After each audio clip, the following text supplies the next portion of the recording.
nearly $150 million that could have gone to expanding pre-K or any other good and just cause within public education, but instead was subsidizing private schools. Which side are you on? Which side are you on? Let's talk about this, quote-unquote, school choice light is how it was termed by some right-wing media folks, and it is an expansion of the Alabama Accountability Act. Is that's what it's called, right? Right, yeah. So, Adam, explain to us what is the Alabama Accountability Act? Can you just give us a rundown really quickly on that? Yeah, it's a couple things, really. It's a failing schools list. It is a scholarship program, and it is a tax write-off. So it is used to list schools, and the lowest performing schools are considered failing. This will change now under this revised version of the law, and they'll no longer be called failing schools. They'll be called priority schools. It's still the lowest performing ones, and in this case, it'll be any schools defined. The schools will be defined by their state report card results.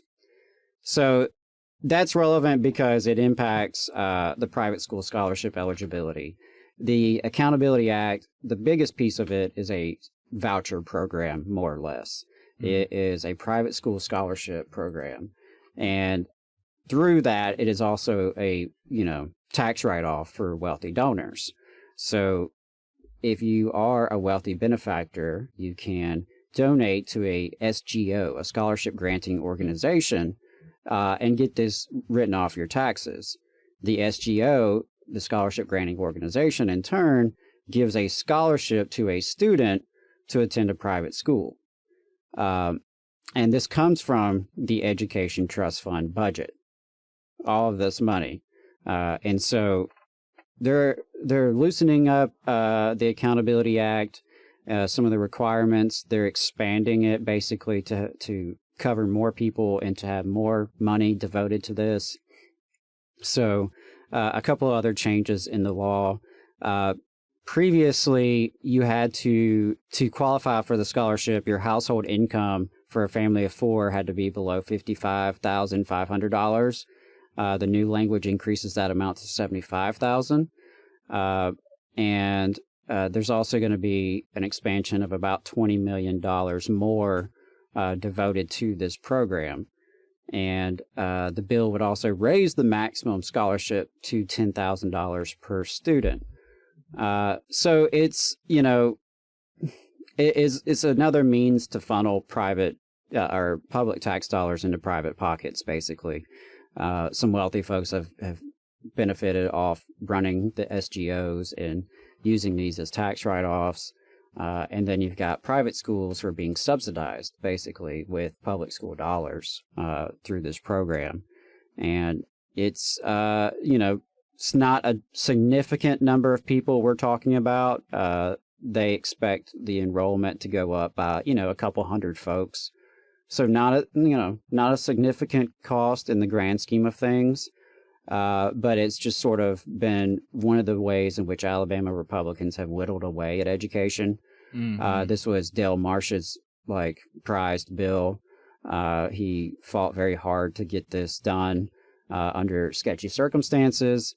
And so, it's been going on for years. It has drained tens of millions of dollars from the Education Trust Fund. At this point, I would imagine it's well into the hundred of millions of dollars.